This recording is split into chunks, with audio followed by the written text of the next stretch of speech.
उपासक के अंदर ये प्रश्न नहीं आना चाहिए कि हमें 6 महीना 1 वर्ष हो गए नाम जप करते हुए, कोई हमें परिवर्तन तो नहीं दिखाई दे रहा।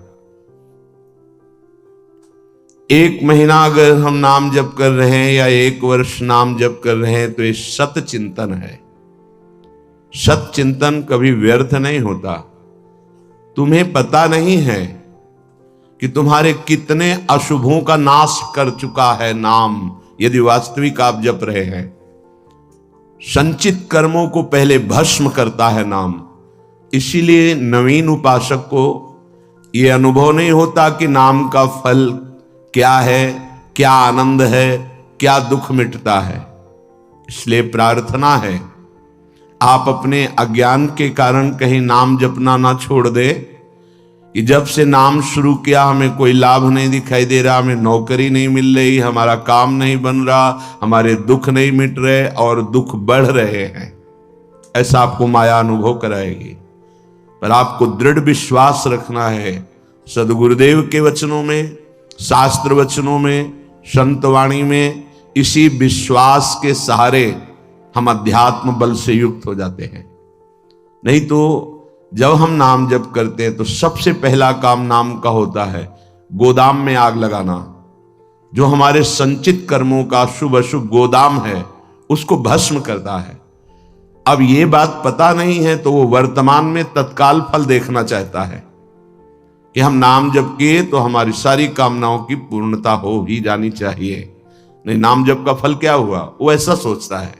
पर ऐसा नहीं है। नाम जप सबसे पहले अशुभों का नाश करता है, फिर शुभ फंसाने वाले जो होते हैं वो उनका भी नाश कर देता है। इसके बाद क्रियमाण पूरा परम पवित्र करके भगवद अर्पित कराता है, प्रारब्ध भोगने की सामर्थ्य देता है।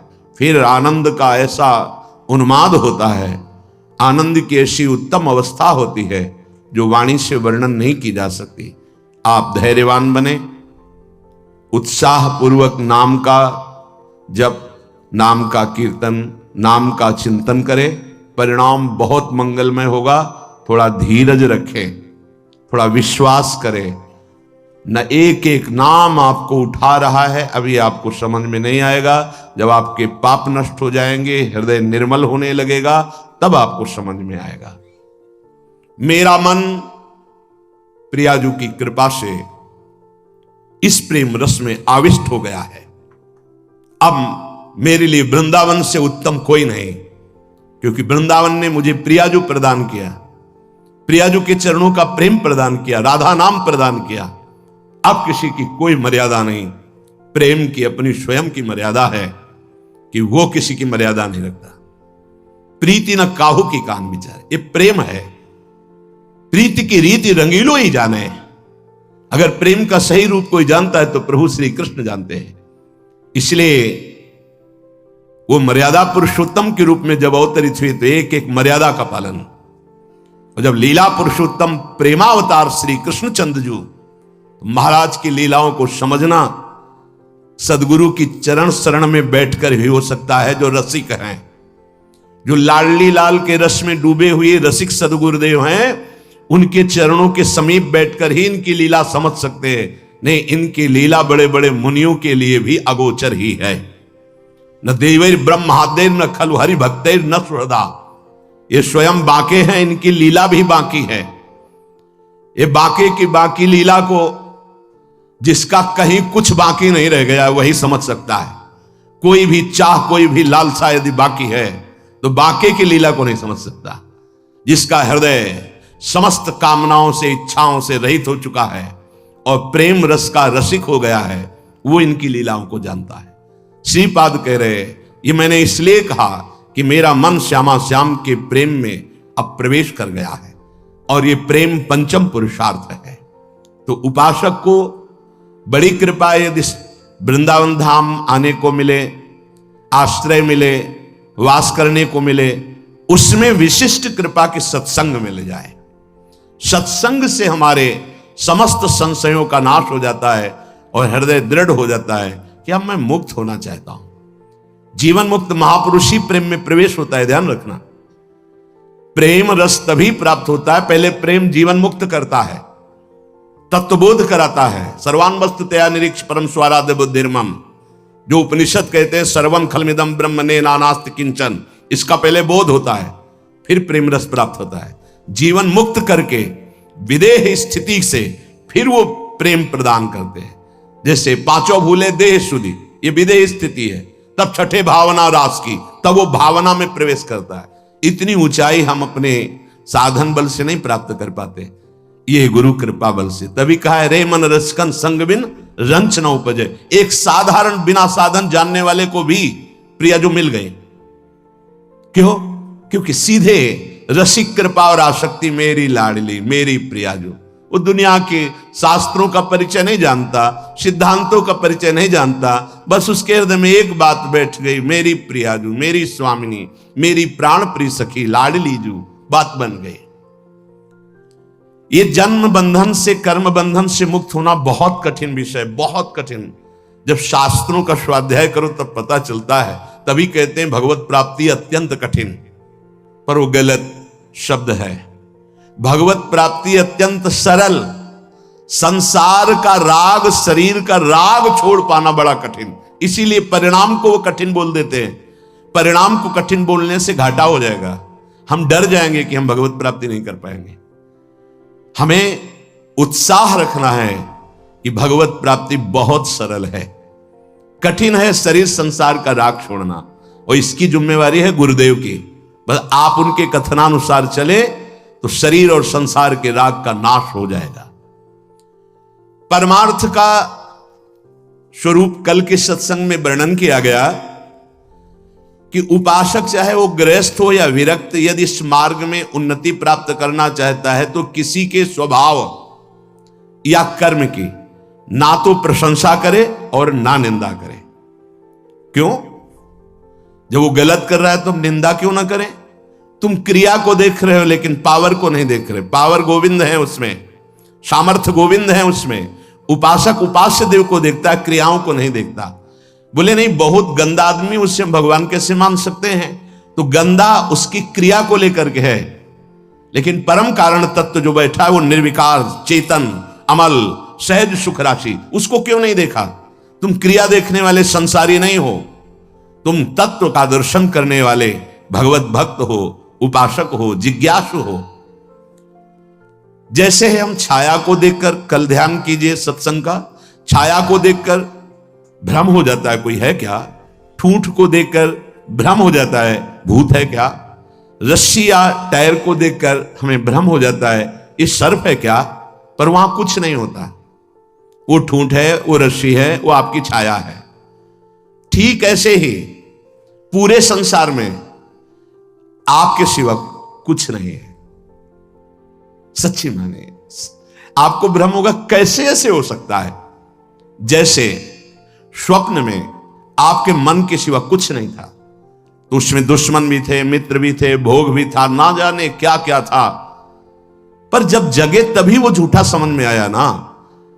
स्वप्न में तो आपको सब सत्य लग रहा था, ऐसे ही अज्ञान से युक्त होने के कारण आपको ये नानात्व सत्य लग रहा है।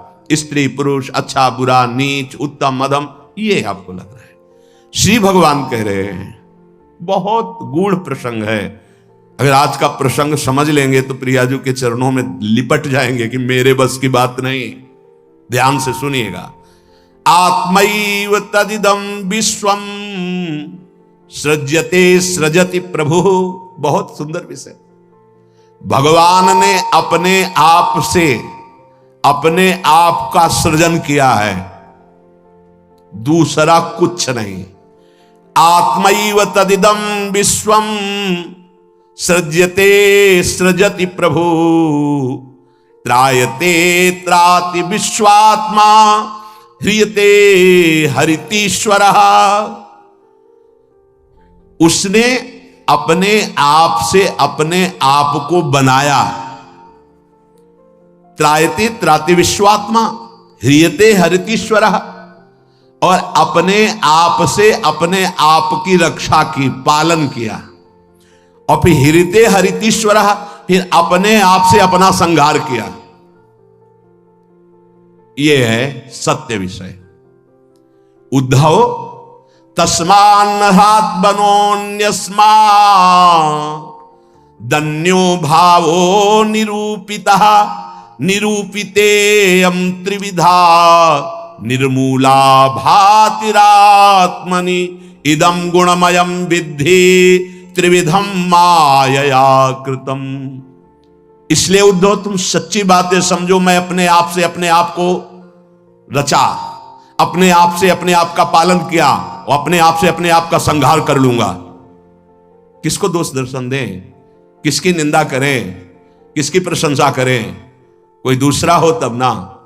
अब कह रहे हैं हां, जिनको ज्ञान दृष्टि नहीं प्राप्त हुई है, व्यवहार दृष्टि प्राप्त हुई है, वो ये बात ना समझकर भिन्न देखते हैं, ये अच्छा, ये बुरा, ये स्त्री, ये पुरुष, ये जड़, ये चैतन्य आदि आदि। उद्धव, ज्ञान दृष्टि के अतिरिक्त मेरे इस रहस्य को किसी और दृष्टि से नहीं जाना जा सकता। जो कुछ भी तुम्हें दिखाई दे रहा है, प्रतीत हो रहा है, तुम्हारे चिंतन में आ रहा है, ये केवल मैं ही मैं हूं। देखो, पीछे मन को लगाने की दो युक्तियां बताई गई थी।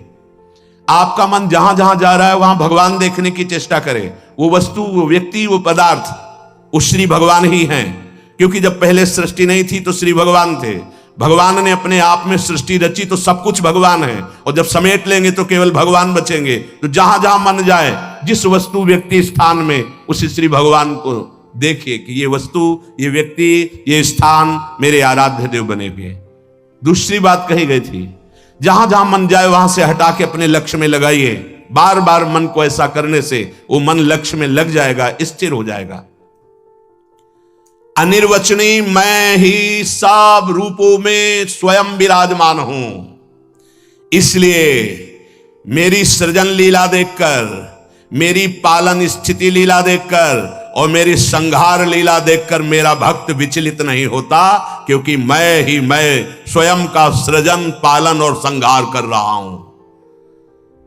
ये जो तीन प्रतीतियां हो रही, सृजन, पालन, संहार, अध्यात्म, अधिदैव, अधिभूत, ये बिल्कुल निर्मूल हैं। जैसे माया, जैसे स्वप्न में कुछ नहीं था, वैसे ही माया के द्वारा कुछ नहीं है। न सृजन है, न पालन है, न संहार है। मान सकते हो? मलिन अंतःकरण अज्ञान की स्थिति में कैसे मान पाओगे? ना होने पर यह प्रतीत हो रहा है। कैसे? ये तीन गुणों के प्रकाश से, सतोगुण, रजोगुण, तमोगुण के प्रभाव से दृष्टा, दर्शन, दृश्य, ये त्रिविधता पैदा हो गई। ऐसी त्रिविधता को मिटाने के लिए हमें मानव जन्म मिला है, साधना मिली, किसी और को पाने के लिए नहीं, अपने आप को जानने के लिए। एतद् विद्वान मदुदितम ज्ञान विज्ञान नैपुणम न निंदन्ति न च स्तौति लोके चरति सूर्यवत। जो मेरे इस परमार्थ सिद्धांत को जान जाता है, वो ज्ञान विज्ञान में उत्तम स्थिति को प्राप्त हुआ महात्मा ना कभी किसी की प्रशंसा करता है, ना किसी की निंदा करता है। वो सूर्य के समान पूरे त्रिभुवन में समभाव से विचरता है। प्रत्यक्षेणानुमानेन निगमेनात्म संविदा आद्यंतवद सच ज्ञात्वा निस्संगो विचरेदिह। इसलिए मेरा भक्त प्रत्यक्ष से, अनुमान से, शास्त्र से, आत्मानुभूति से, महापुरुषों से वो ये जान चुका है ये माया का त्रिविध खेल चल रहा है, सतोगुणी, रजोगुणी, तमोगुणी, पालन, सृजन, संहार। इसलिए वो सबसे असंग हो जाता है। ये स्थूल, सूक्ष्म कारण, तीनों लोक असंग होकर के वो अपने आप से अपने आप में तृप्त रहता है। धन्य है ऐसा महापुरुष जो अपने आप से अपने आप में तृप्त रहता है, वो असंग भाव से विचरता है। उद्धव जी को एक प्रश्न यहां परेशान करने लगा मन में कि आत्मा अविनाशी, चैतन्य घन, शरीर जड़ नाशवान, फिर ये जन्म किसका होता है, फिर मरण किसका होता है? प्रश्न कर बैठे। बहुत सुंदर प्रश्न है और बहुत सुंदर उत्तर है। यदि आप समझ पाए तो आप प्रियाजू के चरणों में भाग पड़ेंगे, क्योंकि आपकी समझ के परे की बात है। कि लाडली जो मेरी तो कुछ समझ में नहीं आया, बस मैं तो यही कह रहा हूं हमारी महारानी श्री राधा रानी। इसलिए सुन, थोड़ा धूप का ताप लगे ना तो वृक्ष की छाया अच्छी लगती है। देखो, संसार से मुक्त होने के लिए ये बहुत जोर का प्रश्न है। उद्धव जी ने कहा नैवात्मनो न देहस्य संस्कृतिर्दृष्ट दृश्ययो अनात्मस्व दृशोरी स कस्य स्युदुपलभ्यते। प्रभु, ये चर्चा आपको मिलेगी नहीं प्रायः, क्योंकि कथन और श्रवण के लिए स्थान की भी जरूरत होती है। तो यह श्रीधाम वृंदावन, और यहां व्यक्त अव्यक्त बड़े बड़े महापुरुष पधारे हुए हैं। तुम्हारी दृष्टि नहीं है तो तुम्हें व्यक्ति समझ में आएगा। जहां भगवत शास्त्रों का सत्संग होता है वहां सनक सनंदन सनातन सनत कुमार श्री हनुमान जी महाराज बड़े बड़े महाभागवत पधारते हैं, और उन्हीं के सानिध्य से समझ में आ सकता है। ये विशुद्ध भागवत परमार्थ मार्ग है। उद्धव जी ने पूछा कि भगवान, ये जो आत्मा है ये दृष्टा है, और शरीर जो है ये दृश्य है। आत्मा स्वयं प्रकाश है और देह जड़ है। ऐसी स्थिति में ये जन्म मरण किसका होता है? आत्मा का जन्म मरण हो नहीं सकता, क्योंकि स्वयं प्रकाश है। और जड़ शरीर का हो नहीं सकता, क्योंकि नाशवान विकारी है, ये तो यही नष्ट हो जाता है। महाराज, ये मरता कौन है और जन्मता कौन है? ना आत्मा और ना शरीर। अगर ये शरीर जन्मता मरता है तो शरीर को नष्ट करने के बाद फिर अब जन्म मरण खत्म हो जाना चाहिए, पर फिर शरीर मिलता है।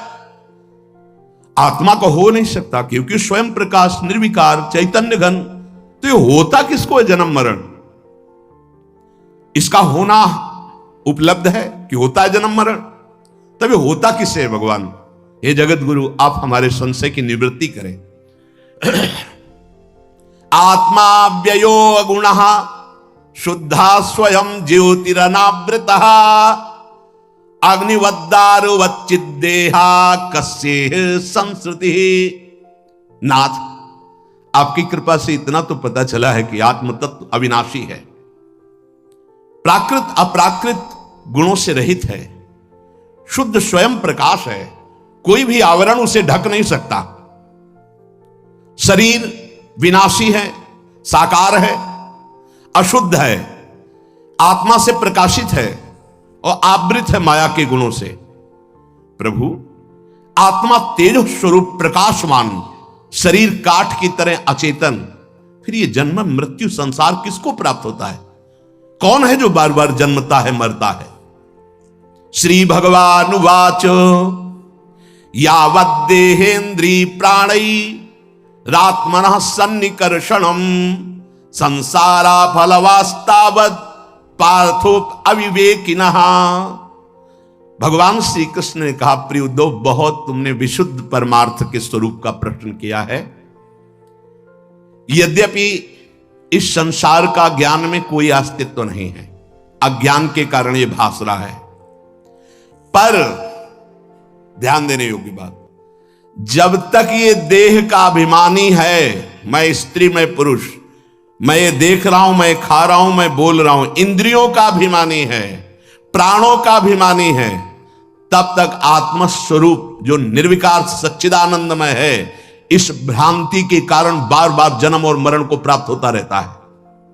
यद्यपि ना उसका कभी जन्म होता है ना मरण होता है, फिर भी भ्रांति, ये भ्रांति स्वप्न की तरह है। अर्थे हृद्यमाने पी संस्कृतिर न निवर्तते ध्यायतो विषयानस्य स्वप्ने नर्थागमो यथा। जब तक इसको ये भान रहता है कि मैं स्त्री हूं, मैं पुरुष हूं, मैं अपनी इंद्रियों से भोग रहा हूं, मैं ये भोगा हूं, ये भोगूंगा, ये उसकी भ्रांति ऐसे है जैसे स्वप्न में। और स्वप्न में प्राप्त हुआ सुख दुख जब तक जागता नहीं तब तक सत्य भासता है। स्वप्न की विपत्तियां या स्वप्न का सुख कोई भी सत्य नहीं है, पर वो जब तक जगाया नहीं जाएगा तब तक उस विपत्ति या सुख को भोगता रहेगा। ऐसे ही बिल्कुल न जन्म है न मरण है, आत्म तत्व निर्विकार, शरीर भ्रमात्मक त्रिगुणात्मिका माया से रचा हुआ। पर जो साधक, जो मनुष्य अपने को स्त्री या पुरुष मानकर और विषय भोगों का चिंतन करता रहता है, वो अज्ञानी स्वप्नवत भोगों में फंसा हुआ जन्म मरण रूपी संसार से कभी निवृत्त नहीं हो सकता।